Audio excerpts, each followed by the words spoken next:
створення додаткових 20 бригад Збройних сил і зростання чисельності війська на 100 тисяч за 3 роки. Президент України Володимир Зеленський підписав указ про зміцнення обороноздатності держави та привабливість військової служби. Документ передбачає збільшення грошового забезпечення, подовження контрактів, розробку концепції забезпечення житлом, систему кар'єрного росту та перехід до засад професійної армії. Це, зокрема, означає скасування призову на строкову службу. Згідно з указом, це має відбутися до 2024 року. Цей указ – це старт переходу України на професійну армію. Цей указ не тому, що скоро війна. Це я говорю для всіх. Цей указ для того, щоб скоро і надалі був мир. Мир в Україні. Президент подякував партнерам за допомогу українському війську та закликав українців до самоповаги. На відкритті 7-ї сесії поточного скликання парламенту глава держави наголосив, що Україна розраховує лише на власні сили у протистоянні російській агресії. Зеленський закликав цінувати і любити себе та думати лише про думку нащадків, а не чиїхось політиків. Ми маємо розраховувати тільки на себе. Давайте згадаємо, у визначальні миті історії нашої держави ми здобували визначальні перемоги саме власними силами, завдяки власній волі, завдяки українському духу, незламності, гордості і гідності. Коли Україна відновлювала незалежність, відстоювала нашу свободу на барикадах, захищала себе в окопах силами своїх захисників, силами своїх добровольців, силами своїх волонтерів, силами своїх громадян України. Українські парламентарі подякували партнерам за допомогу та підтримку. Нардепи з різних політичних сил разом вийшли до трибуни з прапорами Сполучених Штатів Америки, Великої Британії, Польщі, країн Балтії, Туреччини та інших держав. Вони подякували кожному президенту, урядовцю та громадянину цих країн за допомогу зброєю або ж просто підтримку на тлі зростаючої російської загрози. І сьогодні всі зрозуміли, і сьогодні всі підтримали те, що ми маємо ворога, який має чітку назву – Російська Федерація. Ми дякуємо цим країнам за ту непосильну підтримку, за ту допомогу військову, яка сьогодні надається Україні. Дякуємо вам. Україна завжди пам'ятатиме вашу підтримку. Ми, українські парламентарі, хочемо щиро подякувати кожній країні, яка в тяжкий час для нашої держави не залишилася осторонь, а головне – допомагає нашій державі зброєю для того, аби окупант знав, ми будемо зустрічати його в кожному селі, в кожному районі і в кожному місті.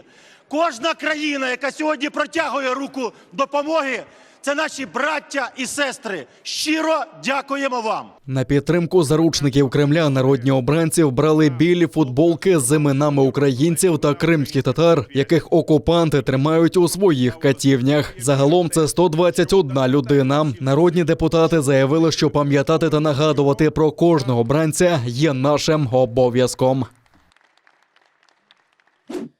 Верховна Рада розслідуватиме дії влади під час окупації Криму. Нардепи створили тимчасову слідчу комісію з розслідування фактів, які сприяли цьому. Комісія перевірятиме інформацію про сприяння Російській Федерації держпосадовцями та представниками органів місцевого самоврядування України у 2013-2014 роках. Перевірятиме хід розслідування правоохоронцями фактів, які сприяли тимчасовій окупації, ініціюватиме питання про притягнення винних до відповідальності. У ТСК працюватиме 10 народних депутатів, 8 від фракції «Слуга народу», по 1 від ОПЗЖ та «Батьківщини». Жодного голосу за утворення ТСК не дали фракції «Європейська солідарність» та «Голос». У ЄС вважають, що цю комісію більшість використовуватиме для переслідування опозиції.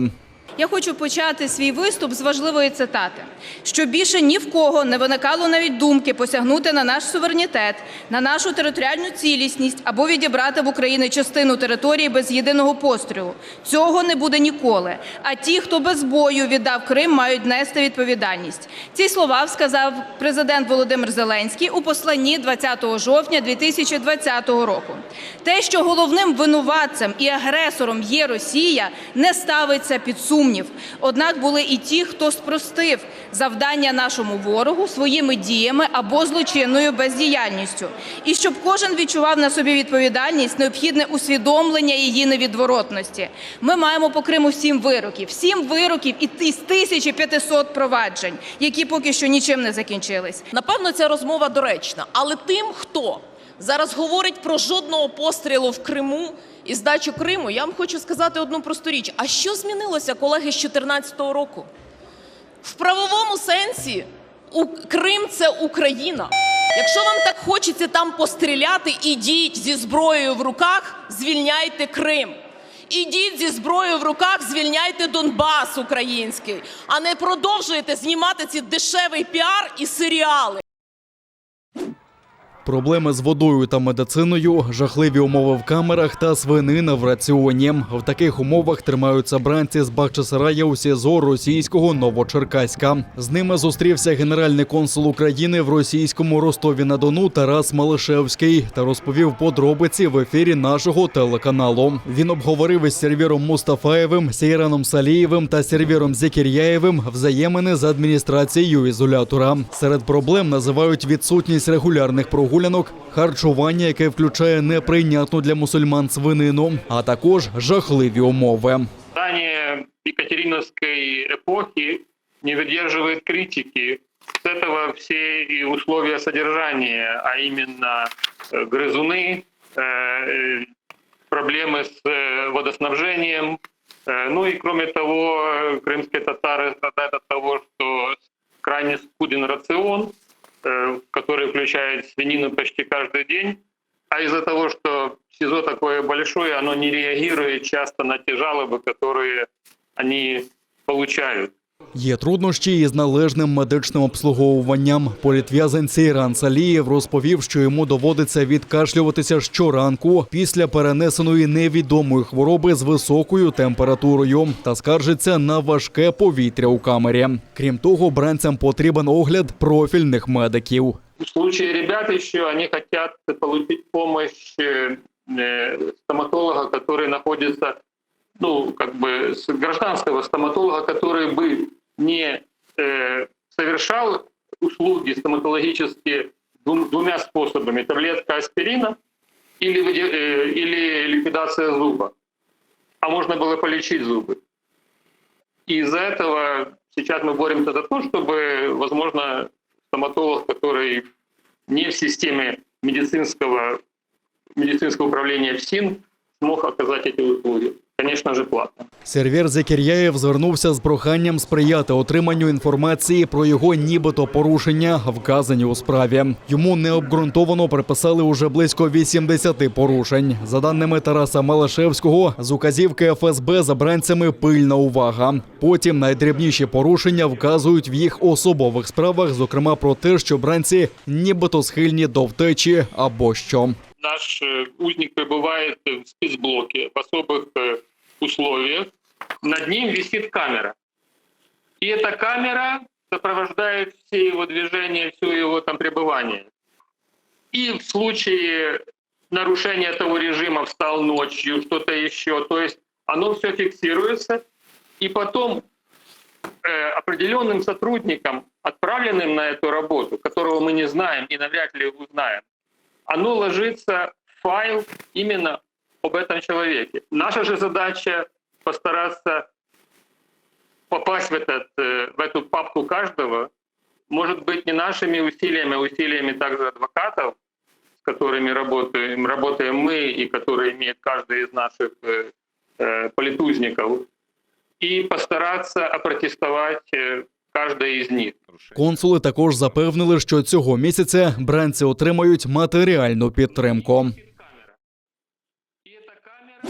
Призначені штрафи – спроба зруйнувати консолідацію та згуртованість народу. Так вважають кримські татари, яким окупанти присудили штрафи нібито за порушення карантинних обмежень. 1 листопада минулого року десятки кримських татар прийшли на відкрите засідання окупаційного суду, де розглядалася апеляція 3 кримських татар з Красногвардійського району, яким окупанти, звинувативши у тероризмі, присудили від 13 до 18 років в'язниці. Слухачів на відкритому відкрите засідання не пустили. ОМОН, який прибув, усіх затримавши, відвіз до райвідділку окупаційної поліції. Там на 19 людей склали протоколи, нібито за порушення карантинних обмежень. Окупаційні суди усім призначили штрафи від 6 до 10 тисяч рублів. Щодо деяких оштрафованих, рішення виносилося без їхньої присутності, а апеляція рішення залишила без змін. Оштрафовані продовжили сплачувати штрафи 10-рублевими монетами, зібраними в рамках Кримського марафону. Вынесли штрафы от 6 тысяч до 10 тысяч. Сегодня мы в городе Бахчисарае пришли оплатить эти штрафы. Конечно же, с помощью нашего ЧМАТа, с помощью Крымского марафона мы оплатили, альхамдуллях, эти штрафы. Народ нас не оставил без поддержки, без внимания. Каждый из наших сестер, братьев, из крымских татар вложили буквально душу, да, протянули нам руку помощи, дав буквально, да, вот этой поддержкой своими, пусть даже 10-рублевыми монетами, но они показали, насколько мы солидарны, насколько мы едины. И то, что в любой момент, в любой ситуации мы не остаемся никогда в одиночестве. Мы расцениваем это как еще одна попытка, чтобы люди не собирались у здания суда, чтобы не поддерживали друг друга, чтобы всячески приглушить нашу поддержку, нашу активность. 1 ноября мы пришли поддержать красногвардейскую группу, а сегодня с помощью ДЖИМАТа и с помощью поддержки ДЖИМАТа мы проплатили такие суммы. Да? Лично я 10 тысяч штраф. Хотелось бы поблагодарить ДЖИМАТ за это, за то, что не остается в стороне, за то, что, будучи одним народом, поддерживают даже вот этими 10-рублевыми копеечками. Російські окупанти стріляли в бік Світлодарська на Донеччині. Поранено мирного жителя. 69-річний чоловік саме рибалив на місцевому водосховищі. Надійшла інформація від спостережного поста, що спостерігають одинокі постріли в сторону рибаків. І неодноразово я з ними розмовляв, з рибаками, я їм постійно про це говорив, що будьте обережні, ви за своє життя відповідаєте особисто. Тому що я відповідаю за життя в першу чергу своїх підлеглих. Ворог випустив 5 автоматних чер з окупованого нині селища Лозове. Пенсіонер отримав наскрізне поранення м'яких тканин та втратив багато крові. Службовці медичного підрозділу однієї з механізованих бригад вчасно надали допомогу, зупинили кровотечу та відвезли чоловіка до лікарні Світлодарська. Коли хлопець надав мені допомогу, побіг, покликав військових, вони приїхали, наклали джгути на ногу, привезли в лікарню, більше нічого не пам'ятаю. Состояние середньої тяжкості було. У нього був стан середньої тяжкості, 2 вогнестрільні поранення на правому стегні, тиск і втрата крові. Зараз стан вже стабілізовано, але пацієнт потребує лікування. Требує лікування. Крім того, в понеділок ворог обстріляв оборонців Пісків, що на околиці окупованого Донецька, з підствольних гранатометів. В лавах українського війська втрат немає, повідомили у штабі Об'єднаних сил. Завдяки зусиллям наших воїнів рубежі українських підрозділів залишилися незмінними. Станом на 11 годину ранку поточної доби порушень режиму припинення вогню з боку російсько-окупаційних військ не зафіксовано. Підрозділи Об'єднаних сил продовжують виконувати визначені завдання з відсічі і стримування збройної агресії Російської Федерації. Водночас московське командування намагається побороти некомплект свого окупаційного війська. В українській розвідці зазначають, що за останні 2 тижні ворог збільшив кількість агітаційних команд на окупованих територіях. А окупаційні військкомати намагаються заманити до свого війська колишніх службовців. Контроль проведення зазначених заходів здійснюють представники командування Південного військового округу Збройних сил Російської Федерації, які прибули на тимчасово окуповану територію в Донецькій та Луганській областях для перевірки стану комплектування особовим складом з'єднань і частин 1 та 2 армійських корпусів. В Україні знову більше 30 тисяч випадків ковіду за добу. Такі дані наводить Міністерство охорони здоров'я. Майже 9 тисяч українців одужали, а 192 людини померли від наслідків цієї хвороби. Відтепер українці, щеплені бустерною дозою, можуть отримати відповідний сертифікат. Його вже можна згенерувати у застосунку «Дія». Згідно з рекомендаціями МОЗу, додаткове щеплення можна зробити у проміжку від 6 до 9 місяців після базового курсу. Щоб отримати цифровий документ, достатньо, як і раніше, надіслати запит на генерацію документу на порталі чи у застосунку «Дія». Термін дії сертифіката складатиме 270 днів з часу отримання бустерного щеплення. Згенерувати документ можна після того, як вам зробили щеплення та внесли відповідний запис до електронної системи охорони здоров'я. Принаймні однією дозою вже вакцинована половина населення України, зазначає міністр, а 47% отримали повний базовий курс. Крім того, бустерну дозу вже отримали більше 350 тисяч українців. Віктор Ляшко зауважив, що на тлі нової хвилі поширення ковіду слід убезпечитись людям з хронічними хворобами та літнім. За наявними світовими статистичними даними, невакциновані люди віком 50-64 років потрапляли в лікарню у 46 разів частіше, ніж ті, хто отримав 3 дози вакцини. Також госпіталізацій було у 52 рази більше серед нещеплених віком 65+. Багато літніх людей вважають, що ризики від вакцинації переважають ризики від хвороби. Тоді як насправді загроза отримати ускладнення від ковіду в 1000 разів вища за будь-які можливі реакції на вакцини. 1143 нових пацієнти з ковідом виявлено за минулу добу на Кримському півострові. Принаймні такі дані наводить місцева окупаційна влада. Показники захворюваності є рекордними для Криму за останні 2 місяці. Також 14 людей померли від ковідних ускладнень. Нещодавно окупаційна влада Севастополя вкотре посилила антиковідні обмеження. Кінозали, театри, цирк і концертні майданчики знову мають 50% обмеження на заповнення, а людей старших 60 років переводять на дистанційну роботу. Австрія незабаром стане першою країною в Євросоюзі, де вакцинація від ковіду буде обов'язковою. Правило торкнеться усіх повнолітніх громадян. Виняток – вагітні жінки та ті, хто отримав медичний відвід. З 15 березня поліція почне вибірково перевіряти у людей наявність сертифікатів або довідок про медичний відвід. Порушникам загрожує штраф до 3600 євро. Думки австрійців розділилися. Я за обов'язкові щеплення. У мене багато друзів-лікарів, тому я знаю про навантаження на лікарні через нещеплених людей, а також про наслідки для тих, у кого є інші серйозні хвороби. Загалом я підтримую вакцинацію, але я б хотів би, щоб вона не була обов'язковою. Я щепився тричі. Спочатку 2 компонентами, потім бустерною вакциною. І я за щеплення. Однак, якщо робити їх обов'язковими, то це, ймовірно, призведе до зворотнього результату, оскільки це розколює суспільство.